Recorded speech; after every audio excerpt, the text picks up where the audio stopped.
नाटी दुल्हन। मयंक की बीवी नेहा की हाइट बहुत ही कम थी। वो इतनी नाटी थी कि लोग उसका कई बार मजाक बना देते। अरे नेहा, तेरे लिए तो मुझे किचन में टेबल रखना पड़ेगा। माँ जी, इतनी भी नाटी नहीं हूँ मैं। और हाँ, हिल्स पहनकर तो बिल्कुल आपके बराबर आ जाती हूँ। अरे तेरे पापा ने महंगी कार का लालच दे दिया, वरना तो मेरे बेटे के लिए लंबी लंबी लड़कियों की लाइन लगी थी। क्या बताऊं तुझे, कटरीना फैल थी उनके सामने। पर माँ जी, आपका मयंक भी तो हाइट में कौन सा अभिषेक बच्चन की तरह है जो कटरीना मिल जाती। वैसे भी मेरी और इनकी जोड़ी तो राम सीता की जोड़ी है, राम सीता की। एक दिन सभी खाना खा रहे होते हैं, तभी माँ, दाल बहुत अच्छी बनी है, जरा और देना। रुको जी, मैं लेकर आती हूँ, किचन में है, वैसे भी मैं खड़ी ही हूँ। ये सुनकर सास हंसने लगती है। तुम खड़ी हो या बैठी, एक जैसी ही लगती हो। बस कीजिए जी, अभी हिल्स नहीं पहनी है, वैसे भी हिल्स पहनती हूँ तो आपके बराबर ही लगती हूँ। एक दिन नेहा सब्जी लेने बाहर निकलती है तो पड़ोसन कहती है, अरे देखो देखो कितनी नाटी है। मयंक तो दिखने में अच्छा है, हाइट भी ठीक ठाक है, फिर क्या जरूरत थी ऐसी नाटी बहू लाने की। दहेज बहन दहेज, अंधे हो गए थे पैसों के पीछे, अब करे जगह साई। दोनों की बात नेहा सुन लेती है और उसे बहुत गुस्सा आ जाता है। आंटी जी, एक बात बताओ, मेरे पापा के पास पैसे हैं, उनको अच्छी लड़की की तलाश थी, ये पसंद आए और शादी हो गई, इसमें मेरा क्या कसूर है जो आप लोग मुझे सुना रही हैं? अरे नहीं नहीं नेहा, हम तो तेरी सास की बात कर रहे थे कि कितनी लालची औरत है। देखिए, वो लालची नहीं है, हाँ उनकी कुछ शौक है जो वो अपने बेटे से पूरा करवाना चाहती है। और देखा जाए तो उसमें उनकी गलती भी क्या है भला। अगर इन्होंने मुझसे शादी की है तो जरूर कुछ न कुछ तो अच्छाई नजर आई होगी ना।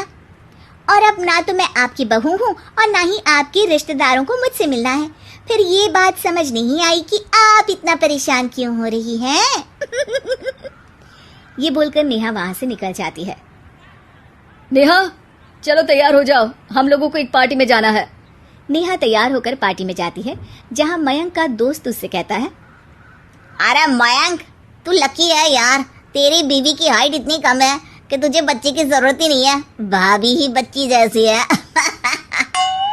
और मयंक, मेरी बीवी इतनी कम हाइट की हो ना तो मैं तो घर से बाहर ही ना निकलूं, कहीं फुदक कर चली गई तो लेने के देने पड़ जाएंगे। सभी नेहा पर हंसने लगते हैं। तभी पार्टी की जगह पर आग लग जाती है। अरे भागो यहाँ से, जल्दी करो, निकलो यहाँ से। अरे लेकिन बाहर के दरवाजे पर ही आग है, अब कैसे बाहर निकलेंगे, कोई रास्ता भी नहीं है। अरे रास्ता है ना, अगर कोई इस खिड़की से बाहर निकलकर अगर सामने के दरवाजे में आग को बुझा दे तो सब निकल सकते हैं। तभी नेहा उस छोटे से जरोखे से बाहर निकलकर आग को बुझा देती है। अरे वाह, भाभी जी ने तो आज हम सबको बचा लिया। वाह भाई वाह, बीवी हो तो ऐसी, अपने पति ही नहीं बल्कि यहाँ मौजूद सभी की जान बचा ली है इसने। भाई मयंक, माफ कर देना, तेरी बीवी तो सच में कमाल है। मुझे ये बात पता है और मुझे मेरी बीवी पर गर्व है। नेहा मुस्कुराकर अपने पति की तरफ देखती है। कुछ दिनों बाद जब नेहा और उसकी सास मार्केट जाती है, वहाँ पर, अरे भैया, ये कपड़ा तो देना, कितने का पड़ेगा?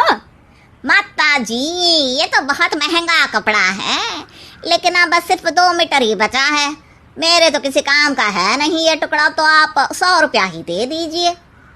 अरे भैया, तो मैं क्या करूंगी इस टुकड़े का, लेकिन वैसे है बड़ा ही सुंदर। तभी नेहा बोल पड़ती है, इसमें तो मेरी पूरी ड्रेस बन जाएगी। ये कहकर वो कपड़ा ले लेती है। अगले दिन नेहा वो ड्रेस पहनकर सास के सामने आती है। अरे वाह नेहा, ये ड्रेस तो बहुत ही सुंदर लग रही है, बड़ी महंगी होगी ना? अरे कपड़ा तो मैंने ही पसंद किया था, बस पूरा नहीं था तो इसने ले लिया। सिर्फ 200 रुपये की ड्रेस है ये पूरी। देखो माँ जी, नाटी होने का भी कम फायदा नहीं है। जैसे तैसे दिन कट रहे थे। सास और पड़ोसियों के मजाक बनाने का सिलसिला चल ही रहा था कि एक दिन मोहल्ले से जोर जोर से आवाज आती है, हाय रे मैं मर गई, भगवान मैं क्या करूं। अरे क्या हुआ? देखते हैं तो सभी एक हॉल के सामने भीड़ लगाकर खड़े हैं। मेरा बेटा प्रिंस गड्ढे में गिर गया है। पड़ोसन जोर जोर से रोने लगती है कि तभी वहां नेहा आ जाती है। रोइए मत, मैं प्रिंस को लेकर आती हूँ। ये बोलकर नाटी सी पतली सी नेहा गड्ढे में घुसकर बच्चे को बाहर ले आती है। अब क्या था, एक बार फिर नेहा के लिए पूरा मोहल्ला तालियां बजाता है। मुझे माफ कर दो नेहा, मैंने तुम्हारी हाइट का कितना मजाक उड़ाया था। कोई बात नहीं मौसी, प्रिंस ठीक है, ये बात है। अब वो दिन आता है जब सास नेहा की तारीफ करती है।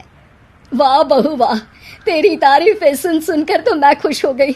आज तो तूने ये साबित कर दिया कि समाज में इंसान अपने रंग रूप और लंबाई चौड़ाई से नहीं बल्कि साहस और हौसले से काबिल कहलाता है। मुझे माफ कर देना बेटा।